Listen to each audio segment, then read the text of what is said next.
These are the characters that are most likely to die in Stranger Things 5. Now, I do think the kill count could be pretty massive in this season, but let's start off with some characters that have a pretty low chance of being tapered off in this season. I think Lucas, Mike, Dustin, and Max are all perfectly safe. The Duffer Brothers have straight up come out and said that, hey, this is not Game of Thrones, we're not going to kill off like all the main cast, and I feel like it would just be kind of cruel and mean and not in the spirit of the show to kill off these characters, even if it would be like a great shock. It just doesn't seem like something they're going to do for the show, so I'm going to give them all like a 1% chance of dying. And in a similar vein is Nancy and Robin. Again, if they kill this off, I think it could be great for the story, but that just doesn't seem like the direction they're going to be taking the show. And I think Joyce is safe too. But getting into the characters that I think do have a chance of dying is Will with a 15% chance. And that might sound pretty low, but I feel like it's a bit too obvious and predictable, and that's why it's not going to happen. Even this first teaser trailer they put out, it's all talking about like, oh, the night Will disappeared is what started it all and everything.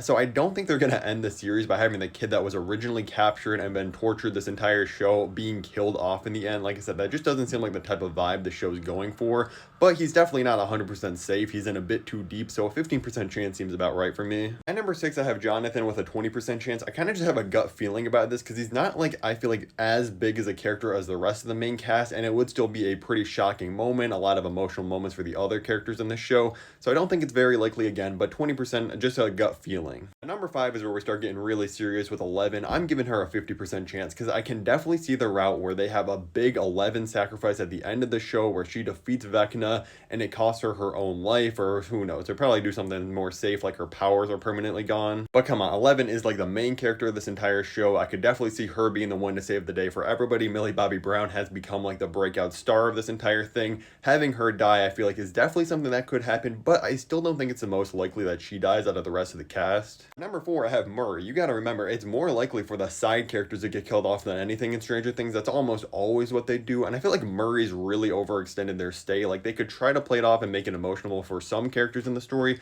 but really, you could kill this off to be like, oh yeah, there's big consequences in this final season, but nobody's really gonna care if you kill off Murray. I'm gonna give Dr. Owens like a 60% chance, because again, side character, kind of overstayed his welcome. He's a bit in too deep. I could definitely see him getting caught in some crossfire and being killed off super easily. And honestly, I'm kind of surprised he even made it this long in the show. That's kind of the only reason I don't have him at like 100%, because like if he made it this long, there's a decent chance he goes all the way, but still, he's definitely at risk. Now, before the top 2, I left off Henry, aka Vecna, on this list because it's pretty much all but guaranteed they're gonna defeat him, he's gonna die, and oh, everybody else is gonna live happily ever after. So it would just be boring to put someone with a 100% chance of losing on this list. But let me know in the comments before I do the top 2 who you think is gonna die in the final season of Stranger Things, and drop a like on the video if you haven't already. At number 2, I have Jim Hopper, because if you need to kill off someone for a huge emotional moment in the show, this is the guy to do it. Of course, he's had a great arc throughout the entire show, he's become a lovable fan favorite, and he's super close with Eleven, so I feel like his death, he could be the thing that like pushes Eleven over the edge, motivates her to save everybody else. And plus, in a big family show like this, yeah, I know it has dark moments and stuff, I feel like it's way more likely that an older character gets killed off than one of the kids. Now, I know all the kids are like 37 years old playing teenagers. I really think it's likely that he dies and he's kind of the driving force between everybody teaming up and finally overpowering Vecna. I give him like a 65% chance. But at number 1, I'm giving him a 75% chance of dying is Steve Harrington. I feel like everybody has a collective gut feeling that, yeah, he's just cooked this season. It would be the perfect conclusion to his arc that's been going on for all 5 seasons. Again, I feel like the only way we're going to see a big death is someone making a huge sacrifice so that other people get to live. It's not going to be someone just like killed off early on in the season for shock value. I think Jim Hopper and Steve Harrington are the most likely, but like I said, let me know in the comments who you think is going to get killed off in the season. And if you want to see things that would ruin Stranger Things Season 5, click the video above my head right now. Thank you so much for watching.